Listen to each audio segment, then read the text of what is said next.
Samuel Eto'o doit nous apporter la preuve qu'il s'est toujours appelé Samuel Eto'o. Au pire des cas, nous nous rendons compte que nous avons investi un homme à la FECAFOOT qui est un usurpateur d'identité. Docteur Marlène Mvoutou nous fait des révélations sur la vraie identité de Samuel Eto'o. Regardez cette vidéo jusqu'à la fin. Je viens maintenant vous entretenir sur les raisons pour lesquelles j'estime que Samuel Eto'o, non, premièrement, n'utilise pas sa véritable identité. Deuxièmement, lui qui prétend combattre les faussaires, parce que vous avez entendu ces laudateurs, notamment un certain Patrick Bala Info, que j'ai découvert parce que lui aussi, depuis que nous avons commencé ce combat médiatique, s'illustre comme l'un des fervents supporters de Samuel Eto'o, et donc je ne peux pas ignorer ce qu'il fait. Donc je suis aussi en train de les aider à devenir des personnalités connues dans l'espace médiatique, même si nous sommes idéologiquement opposés. Donc le Patrick Bala Info nous a fait découvrir un extrait d'une interview de Samuel Eto'o, dans laquelle il dit qu'il est là pour combattre le faux, il est venu pour chasser les gens qui sont là pour faire le faux. On dit non. Pour combattre les faussaires, il faut que toi-même, ton parcours soit clair, qu'il n'y ait pas des éléments flous qui t'entourent. Et moi, je pense que, au vu des informations que nous avons, nous sommes aujourd'hui en droit de demander à M. Samuel Eto'o quelle est sa véritable identité, ou du moins qu'on nous renseigne réellement sur son véritable parcours, parce que lorsque nous écoutons les interviews de Samuel Eto'o dit qu'il est né à Yaoundé, à Mvogada. C'est ce que lui-même il dit dans ses vidéos, sauf qu'il oublie que sur les papiers qu'il utilise, je vais vous montrer en fonction de sa biographie officielle, on nous dit que Samuel Eto'o, je vous montre ça en même temps parce que je vous ai dit nous évitons de tomber dans le piège de la diffamation. On nous dit Samuel Eto'o fils, plus connu sous le nom de Samuel Eto'o, né le 10 mars 81 en Kong, à Yaoundé, au Cameroun, est un footballeur international camerounais. Un Kong, c'est à 15 km de Mbalmayo. Donc c'est pas Yaoundé, mais Samuel Eto'o dit que lui est né en Mvogada. On aimerait bien que des gens qui ont fait l'école primaire avec Samuel Eto'o prennent la parole, parce que nous, moi personnellement, j'ai déjà rencontré des camarades de classe de Samuel Eto'o d'une école privée catholique à Yaoundé. Nous avons même la comédienne Tonga qui nous a dit qu'elle a été soit à l'école primaire, soit au collège avec Samuel Eto'o. Lorsqu'on demande à Tonga, tu as quel âge? Elle dit qu'elle a fait 6e avec Samuel Eto'o. Elle dit qu'elle a 53 ans. Généralement, les enfants qui entrent en 6e ont eu le CP la même année. Donc, si une femme, moi je cite ceux qui sont publics, je ne veux pas citer ceux qui sont dans les quartiers à qui on ne donne pas la parole. Je cite des personnalités publiques qui après mon direct peuvent prendre la parole pour dire si ce que je dis est vrai ou pas. Parce que lorsque vous avez une personnalité de mon rang qui prend sur elle de dire certaines choses, les communicants, pour nous apporter la contradiction, doivent clarifier. Et donc, lorsqu'il vient combattre les faussaires, on demande que lui-même montre patte blanche. Et nous disons que, puisque nous sommes interpellés sur la question, premièrement des parcours et de l'authenticité des diplômes, nous avons demandé à ceux qui ont connu Samuel Eto'o dans son enfance de s'exprimer. Et donc, nous avons retrouvé une interview de la comédienne Tonga, qui dit qu'elle a 53 ans, c'est-à-dire née en 1972, et qui aurait fait la classe de 6e avec Samuel Eto'o. Bon, on peut supposer que peut-être qu'elle a bu 2 bières, peut-être la galère achète déjà beaucoup. Mais nous pouvons interroger, nous avons eu la possibilité d'interroger la direction des examens et concours du ministère de l'Éducation nationale pour savoir est-ce que un certain Samuel Eto'o fils, né le 10 mars 1981, ressort dans les fichiers du ministère de l'Éducation nationale camerounais. Je prends la parole, je pense que les soutiens de Samuel ont beaucoup plus d'influence que nous, pour certains. Le ministère de l'Éducation nationale camerounais dit qu'il n'y a jamais eu un élève qui a existé au Cameroun au nom de Samuel Eto'o fils. Le ministère de l'Éducation nationale camerounais dit que il n'y a jamais eu un diplômé du certificat d'études primaires au Cameroun au nom de Samuel Eto'o fils. Mais tous ceux que nous avons déjà rencontrés, vous pourrez éventuellement donner la parole à Tonga. Je vous ai donné un nom pour lui demander que quand vous étiez à l'école, quel était le nom de Samuel Eto'o? Tous ceux qui ont fait l'école primaire avec Samuel Eto'o ne l'appellent pas Samuel Eto'o. Ces personnes-là, elles disent que il s'appelle Ndebi Samuel. Tout le monde se souvient de son camarade, surtout que si celui-là devient une star. Ils disent que la personne avec laquelle elles ont fait l'école jusqu'au collège s'appelle Nyaïne Ndebi Samuel. Bon, nous pouvons aller vérifier, parce que Samuel pourra, parce que s'il va devenir président de la République du Cameroun un jour, il faut bien qu'il nous dise là où il a fait l'école primaire. Je vous ai dit, toutes les écoles gardent dans leurs archives les parcours des enfants. Si vous partez au lycée Leclerc aujourd'hui, j'ai eu mon BEPC en 1996, centre du CES d'Ongouekele. Vous allez voir que j'ai eu mon BEPC, pour ceux qui sont à Yaoundé, en 1996, et mon âge était le même. Mvoutou Aka Kadi Marlène Patience, né le 8 juin 1982. Mon nom n'a jamais changé, la date de naissance n'a jamais changé. Je vous dis, j'avais 14 ans. Je ne savais pas qu'un jour je serais une personnalité publique. Donc, tout le monde peut aller maintenant au lycée Leclerc. Parce qu'au lycée Leclerc, j'ai fait de la 3e jusqu'au premier trimestre de la terminale. Mes parents déménagent pour soi. Donc, tout le monde peut aller vérifier si effectivement, Marlène Mvoutou a obtenu un BEPC. J'étais en 3e E12. Je pense que j'ai fait la même classe que la journaliste Abo Solo de la CRTV. Nous étions dans la même classe en 3e. Si vous lui demandez son âge, elle va vous dire que je n'ai pas plus de 1980. Donc, en général, nous sommes de la même génération. La journaliste qui avait enfermé une domestique ça avait chauffé chez Nzimanto. C'est ma camarade de classe, la grande sœur de Flavie Tiogo. J'ai fait le lycée Leclerc avec Flavie. Je sais que je suis plus âgé que Flavie Tiogo parce que quand moi j'étais en 3e, elle était peut-être en 5e ou en 4e. Si vous demandez à Flavie quel est son âge, elle va vous dire que elle est entre 1985 et 1982. C'est des gens avec qui j'ai été à l'école. Donc j'étais en train de vous dire, mes chers amis, que toutes les personnes qui ont connu Samuel à l'école primaire et au secondaire disent que leur camarade de classe que eux ils connaissent s'appelait Nyanye Ndebi Samuel. Et si vous partez au ministère de l'Éducation nationale, je sais que vérifiez, on va vous dire Nyanye Ndebi Samuel, né le 10 mars 1972, a bien obtenu un certificat d'études primaires. Donc je pense que les communicants de Samuel Eto'o ont désormais une arme contre moi pour me décrédibiliser. Vraiment, moi, si ils apportent la preuve que Samuel Eto'o a un CPE avec un autre nom, moi je me déconnecte de Facebook. Parce que, soit les cyberops ne travaillent plus sérieusement, cyberops, soit vous ne travaillez plus sérieusement, soit ça veut dire qu'on n'a plus de raison de tenir les Camerounais en haleine s'il faut devenir comme Zuimanto. Non, nous ne sommes pas là pour être des Zuimanto, nous sommes là pour dire aux Camerounais des choses que nous pouvons prouver. Parce qu'on n'a pas peur des poursuites. On vient dire ce que nous pouvons prouver. Que Samuel Eto'o fils n'existe pas dans le fichier du ministère de l'Éducation nationale camerounais. Je pense que c'est des déclarations suffisamment graves, auxquelles l'équipe de communication de Samuel Eto'o devrait vous apporter des réponses, des documents concrets, pour dire que le président de l'Africafoot a toujours porté le même nom. Et peut-être éventuellement, puisqu'aujourd'hui, on a la possibilité de pouvoir présenter rapidement un certificat d'études primaires, voilà, venez plaquer sur Facebook le certificat d'études primaires de Samuel Eto'o, authentique, avec l'année d'obtention, le centre d'obtention, et tout le monde peut vérifier. Je pense que c'est une occasion en or pour vraiment me faire passer pour la plus grosse affabulatrice du Cameroun. Donc nous avons posé cet élément et nous disons que lorsqu'une personne veut passer à une élection à l'Africafoot avec une fausse identité, nous savons déjà que c'est par abus que sa candidature a été retenue. Il vous a expliqué comment il a les longs bras. Donc oui, malheureusement, quelqu'un qui a des longs bras peut faire influencer. Parce qu'en temps normal, la loi camerounaise dit que tout Camerounais ayant obtenu une nationalité étrangère perd la nationalité camerounaise. Or, des documents existent. Des attestations de sa nationalité espagnole existent. Comment se fait-il que sa candidature ait été retenue à la FECAFOOT, sachant que l'une des conditions primordiales pour déposer sa candidature, c'est d'être camerounais.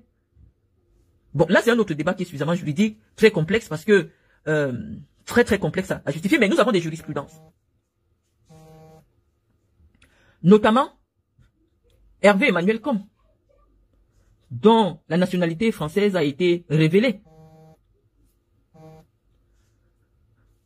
Dédié Yango, dont la nationalité américaine a été révélée, et par ce fait, s'est vu refuser la candidature pour briguer à une élection, ce qui concerne l'association des artistes. Donc nous pensons que une personne qui est contre le faux ne doit pas s'accommoder du faux quand ça l'arrange.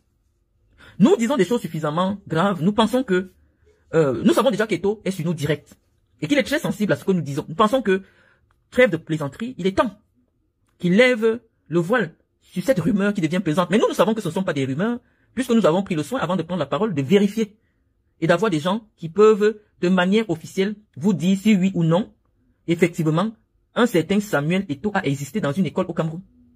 Le ministère de l'Éducation nationale peut vous dire si un certain Samuel Eto'o a composé le certificat d'études primaires au Cameroun. Donc, très vite, ce débat sera balayé, puisque si les communicants nous présentent son certificat d'études primaires, on n'aura plus d'arguments pour dire qu'effectivement, parce que ça fait déjà beaucoup de personnes qui l'accusent d'avoir diminué son âge. Nous avons, dans le livre Yvon Echepon de l'ex-compagne de Samuel Eto'o, Nathalie Kwa, découvert qu'il lui avait confié à elle qu'en réalité, il serait né en 1976. Elle l'a dit. En fait, c'est José Mourinho qui, lors d'une interview, révélait que, en principe, au vu des examens qu'on fait à des joueurs de foot, parce que vous savez que lorsque vous venez avec un joueur de foot, vous dites qu'il a 13 ans, les blancs ont les machines pour mesurer le poids de vos os. La consistance de vos os. Et ces machines déterminent exactement votre âge. Et donc, les machines qui avaient examiné Samuel Eto'o à cette époque situaient son âge entre 74 et 76. On disait, c'est comme si vous prenez quelqu'un qui a 18 ans et on sait que les joueurs camerounais tombent tout le temps dans ces travers-là. C'est-à-dire quelqu'un a 15 ans, il peut mettre qu'il a 10 ans. Vous savez bien qu'un enfant de 10 ans ne peut pas courir comme un enfant de 15 ans.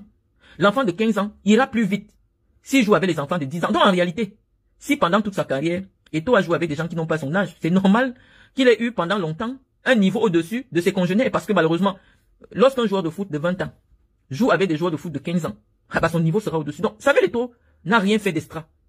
Il a simplement triché pour avoir un niveau un peu au-dessus des gens avec qui il jouait en Occident. Parce que oui, malheureusement, vous savez, en Occident, les naissances sont informatisées. C'est-à-dire, dès l'hôpital, dès que vous sortez, pam.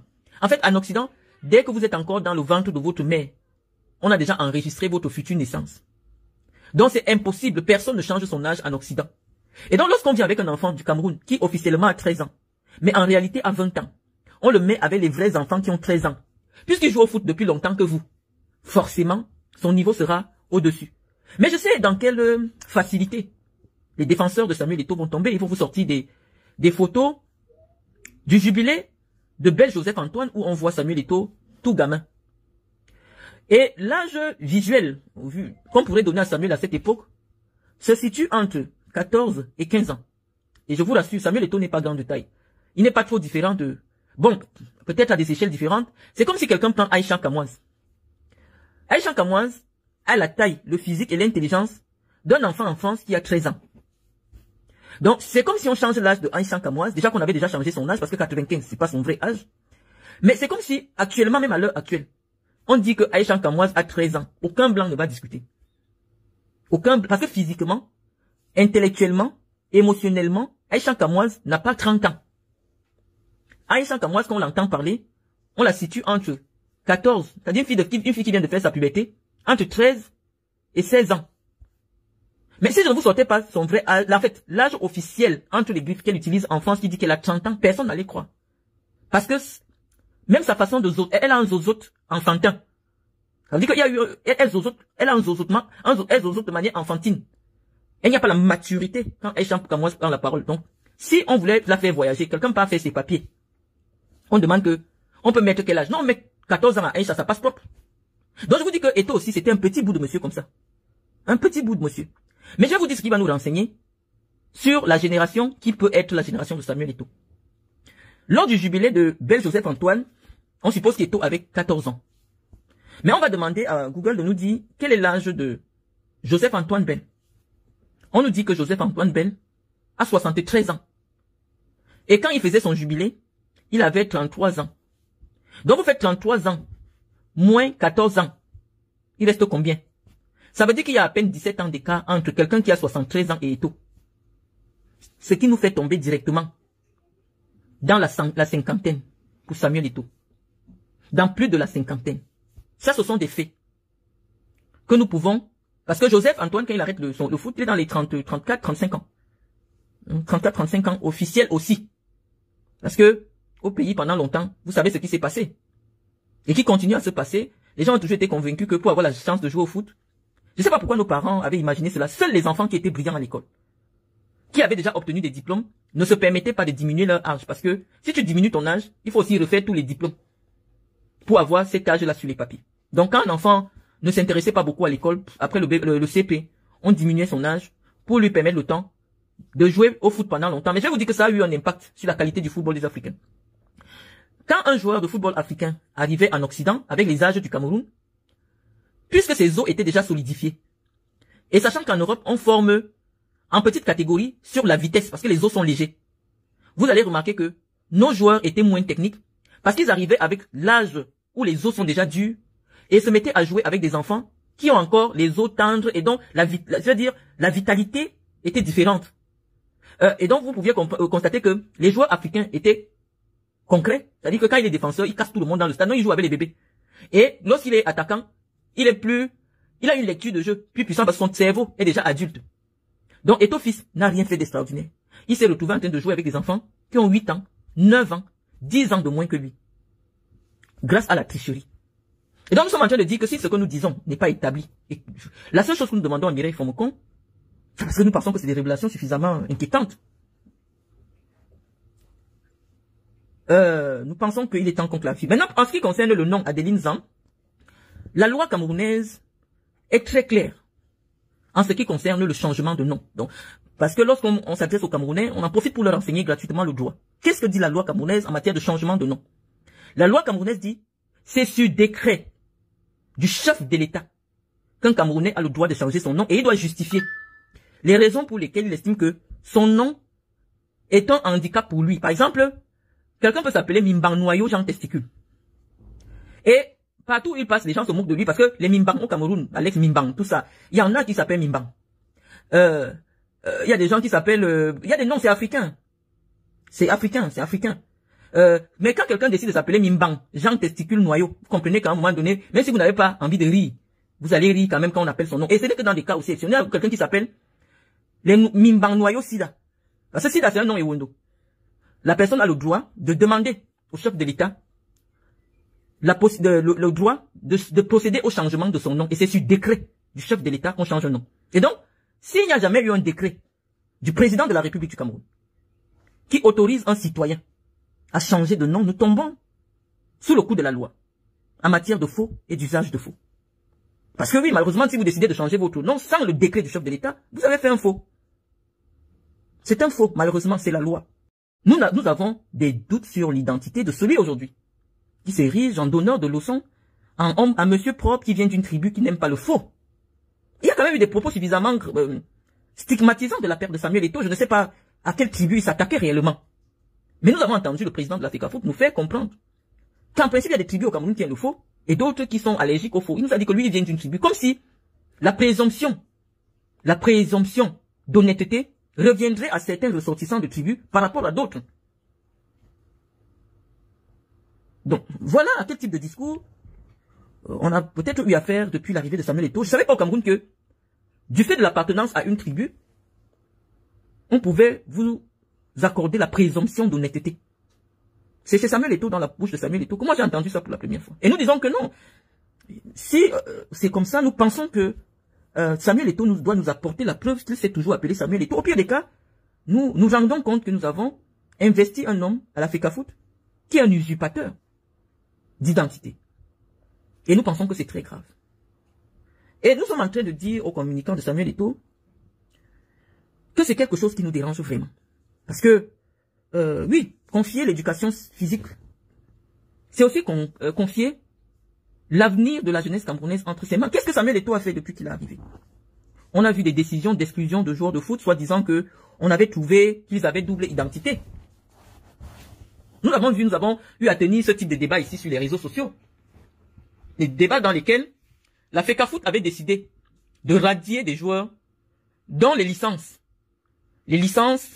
à la FECAFOOT étaient différentes des documents officiels de l'État du Cameroun que nous avions. Et j'ai eu une position assez incompréhensible sur la question parce qu'il s'agissait du joueur Douala, le jeune Douala, le joueur métis. J'avais estimé qu'il existe quand même une présomption de crédibilité quant au travail qui est abattu à la Délégation Générale de la Sûreté Nationale en ce qui concerne l'établissement des pièces nationales d'identité des Camerounais. Et donc, lorsque un joueur a une pièce nationale d'identité camerounaise, tout autre document portant une autre identité ou alors un autre nom ne peut pas lui être imputé à lui. ou alors du moins associé. Non, on dit que le seul organe autorisé à délivrer ou alors à justifier de l'authenticité de l'identité des Camerounais, c'est le délégué général de la sûreté. Mais nous disons ici que nous ne sommes pas dans un débat devant les tribunaux. Nous disons que nous sommes devant le tribunal, oui, pas devant les tribunaux judiciaires, nous sommes devant le tribunal de l'opinion. Voilà un homme qui vient. Il chasse des jeunes joueurs qui voulaient aussi être des stars du foot. Il les chasse, il dit que vous avez les faux papiers. Mais on découvre qu'en réalité, le monsieur aussi a joui de ce système. Parce qu'il est arrivé dans le football ayant un âge qui ne permettait plus qu'il évolue en tant que junior. Donc pour l'aider à devenir ce qu'il est devenu plus tard, il y a des gens qui ont pensé changer son nom. Parce que le premier nom avec lequel il a pris les premières licences pourrait lui poser un problème. Ça, on comprend entre Camerounais. On comprend parce que malheureusement, lorsqu'on inscrit les enfants dans le système FIFA, si vous revenez avec le même nom, mais avec un âge différent, on va vous attraper. Donc qu'est-ce qu'il faut faire?